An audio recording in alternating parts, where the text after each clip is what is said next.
से होंगे और प्रीवियस लेक्चर में आप लोगों ने क्वेश्चन अच्छे से समझे होंगे। आज क्वेश्चन नंबर 6 का पार्ट 3 करने लगे हैं। एक्सरसाइज 4.1 चल रही है। इस क्वेश्चन में आप देख सकते हैं कि हमारे पास कुछ आइडेंटिटीज हमें नज़र आ रही हैं, हम उन्हें उसी तरह से रिजॉल्व करेंगे। ये एक आइडेंटिटी जो मोस्ट कॉमन यूज हो रही है मैंने यहाँ पे राइट करके दी है।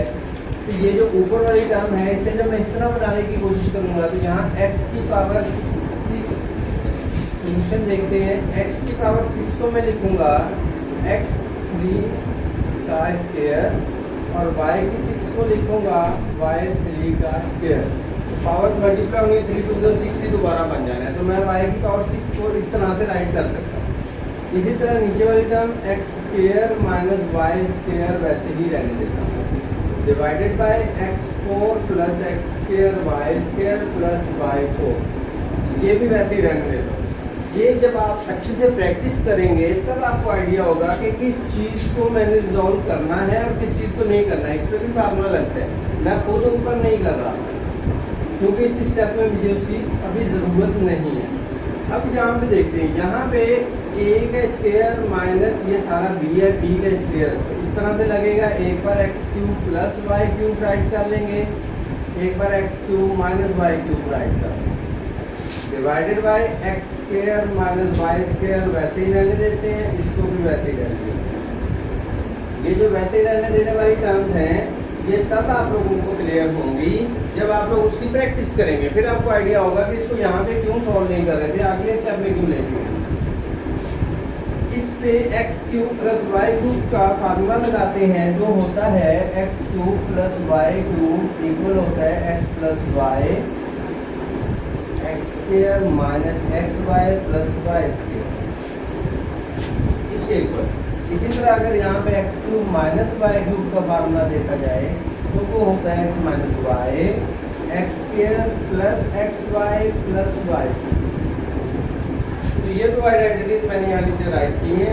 इन दो आइडेंटिटीज को अब हम यहाँ पे यूज करने लगे, तो ये दोनों एक बार यहाँ प्लस वाले की जगह पे यूज हो जाएगी, एक माइनस वाले की जगह पे। यहाँ पे आएगा x plus y x square minus x y plus y square, x minus y x square plus x y plus y, और डिवाइड में x square minus y square की जगह पे ये वाली ओपन कर देते हैं। एक बार प्लस में आ गया, एक बार माइनस में आ गया, डिवाइडेड बाय ये वाली term x4 plus x square y square plus y, ये वाली टर्म इस तरह से हमने पहले भी राइट कर।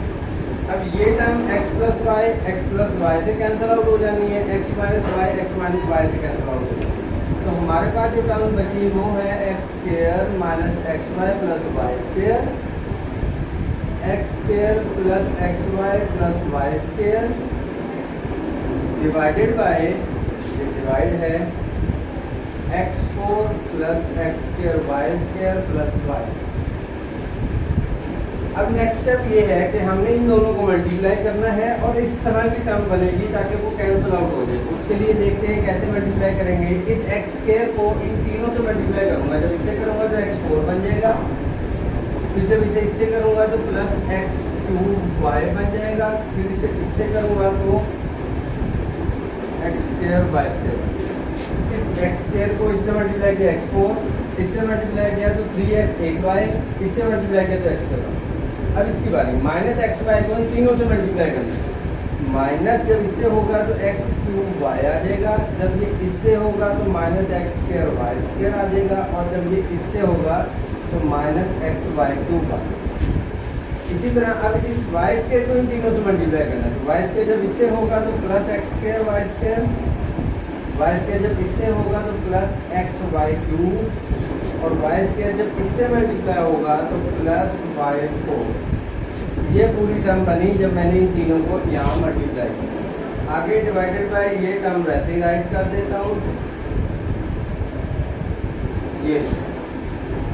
अब इसमें कैंसिलेशन देखते हैं। इस वाली term x y cube x y ये कैंसिल हो, x square y square x square y square ये कैंसिल हो।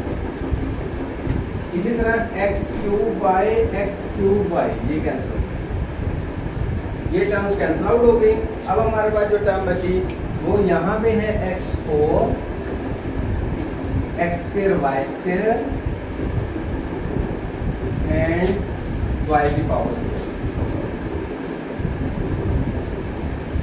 ये डिवाइड हम खत्म कर देंगे यहाँ से। जैसे ही डिवाइड खत्म होता है इसके नीचे 1 हमेशा होता है, हर टर्म के नीचे 1 होता है। जैसे इस टर्म को हम उल्टाते हैं तो डिवाइड मल्टीप्लाई में चेंज हो जाता है। तो यहाँ आ जाएगा 1/x4 plus x square y square plus y की पावर 4। ओके, तो इसको हमने जैसे उल्टाया यहाँ से डिवीजन खत्म होकर मल्टीप्लिकेशन बन गया। ये पूरी टर्म सेम आ गई तो ये सारी कैंसिल आउट हो जाएगी। जैसे ही कैंसिल आउट होगी आंसर आ जाएगा 1। तो मल्टीप्लिकेशन में कैंसिल आउट हो रही है तो मल्टीप्लिकेटिव आइडेंटिटी। इस तरह से इस क्वेश्चन को रिजॉल्व करें। तो नेक्स्ट क्वेश्चन नंबर 6 का पार्ट 4 देखते हैं। क्वेश्चन नंबर 6 के पार्ट 4 को मैंने यहाँ पे राइट कर लिया है। इसमें हम ये आइडेंटिटी यूज़ करेंगे। सॉल्यूशन देखते हैं इसका। इस टर्म पे x स्क्वायर माइनस 1 का भी स्क्वायर लगा लेंगे। x स्क्वायर माइनस 1 स्क्वायर इस तरह की बन जाएगी, एक बार प्लस में एक बार माइनस में। तो x प्लस 1 राइट करेंगे, x माइनस 1 राइट करेंगे। इस टर्म को मैंने ये बना डिवाइडेड बाय, इस पे हम फैक्टराइजेशन करेंगे। फैक्टराइजेशन कैसे होती है, x स्क्वायर वैसे ही रहेगा। इस 2x को इस तरह के नंबर में तोड़ना है कि प्लस हो तो ये बने, मल्टीप्लाई हो तो ये बने। तो इसे मैं तोड़ता हूँ x प्लस x यानी 1x 1x। तो मैंने नंबर लिया 1 और 1, 1 मल्टीप्लाई बाय 1 यानी 1 को 1 से मल्टीप्लाई करेंगे तो ये बनेगा, और 1 प्लस 1 2 हो जाएगा तो ये बनेगा। ठीक है, x के साथ देखना होता है, यहाँ पे भी 1 है यहाँ पे भी 1 है। ये 1 1 मल्टीप्लाई होकर ये वाला नंबर बनाएंगे और 1 प्लस 1 होकर दरमियान वाला नंबर बनाएंगे। इस चीज़ को कहते हैं फैक्टर्स बनाना, यानी दरमियान वाली वैल्यू को 2 हिस्सों में तोड़ देने को फैक्टर बनाना कहते हैं। आगे ये प्लस 1 वैसे ही आ जाएगा। आगे चलते हैं, ये डॉट आ गया मल्टीप्लाई वाला, ये x प्लस 5। यहाँ से माइनस कॉमन निकालते हैं, 1 वाली वैल्यू माइनस की हो जाएगी और x वाली वैल्यू प्लस की हो जाएगी। ये मैंने क्यों निकाला, अगले स्टेप में आपको समझ आ जाएगी। फर्दर देखते हैं, x प्लस 1 x माइनस 1 वैसे ही है। ये दोनों वैल्यूज में से x कॉमन आ रहा है तो x प्लस 1 बच जाएगा। यहाँ से x गया तो x बचेगा, यहाँ से x चला गया तो 1 बचेगा। इन दोनों में से जस्ट 1 कॉमन निकालेंगे तो यहाँ पे भी x प्लस 1 बचेगा। इन दोनों में से 1 हमेशा वैल्यू के साथ होता है। 1 कॉमन निकाल लिया तो x का x ही रहेगा, ये 1 का 1 ही रहेगा। आगे आते हैं, x प्लस 5 ये माइनस वैसे लिखा रहने दें। इस x को पहले लिख लें, इस 1 को बाद में लिख लें, तो ये बन जाएगा x माइनस 1। जब हम x को पहले लिखेंगे तो x के साथ वाला प्लस लिखने की फिर जरूरत नहीं होती है। अब ये x माइनस 1 इस x माइनस 1 के साथ कैंसिल आउट होगा।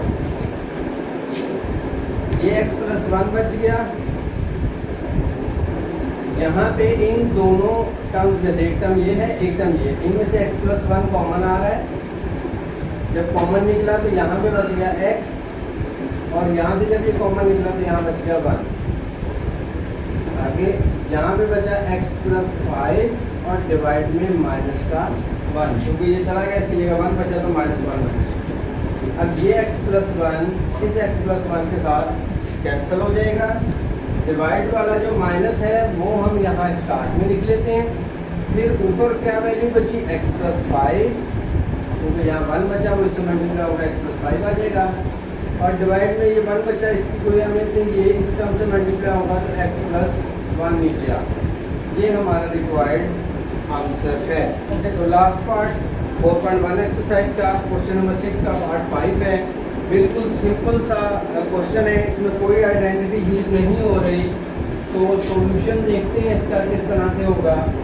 यहाँ पे जो ऊपर वाली टर्म है इसमें से कॉमन आ रहा है x, हम यहाँ से x कॉमन निकाल लेते हैं। x प्लस y बच गया, यहाँ पे बचे x और यहाँ पे बच गया y डिवाइडेड बाय ये y वैसे ही और x प्लस y भी वैसे। आगे ये पॉइंट आ गया, ये मल्टीप्लिकेशन का डॉट है। इन दोनों में से अगेन x कॉमन आ रहा है यहाँ पे बच गया x और यहाँ पे y डिवाइडेड बाय ये y x प्लस वाई बिल्कुल सेम उसी तरह लिख लेंगे। इस वाली टर्म में चलते हैं। सबसे पहले इस टर्म को हम उल्टा लेते हैं ताकि ये मल्टीप्लाई में बन जाए। ये वाली टर्म ऊपर आ जाएगी और ये वाली टर्म नीचे आ जाएगी। डिवीजन को हम उल्टाते हैं तो वो मल्टीप्लाई बन जाता है। अब ये कैंसिल आउट हो गई, यहाँ बचा x डिवाइडेड बाय y। ये कैंसिल आउट हो गई, यहाँ बचा x डिवाइडेड बाय y। आगे मल्टीप्लाई आ गया। ऊपर वाली टर्म में से y कॉमन आ रहा है, यहाँ x बचेगा, यहाँ -2। नीचे वाली वैल्यू में से x कॉमन आ रहा है तो यहाँ x बचेगा, यहाँ -1। तो ये जब हमारे पास बच गई, दो चीज़ें कॉमन आती रही, हम सेपरेटली इससे कॉमन निकालते रहे। ये x और y वैसे लिखा रहने देते हैं। यहाँ पे जैसे ये टर्म कॉमन आती हैं तो कैंसलेशन होती है। इसके x नीचे राइट किए हुए, यहाँ पे x ऊपर राइट किया हुआ है, तो ये मल्टीप्लाई और डिवाइड वाला x कैंसिल हो जाएगा। ये y ऊपर है, ये y नीचे है, तो मल्टीप्लाई और डिवाइड वाला y भी कैंसिल हो जाएगा। तो यहाँ पे हमारे पास क्या बचा, x और y ये कैंसिल हो गया, मल्टीप्लाई बाय ये x -2 और x -1।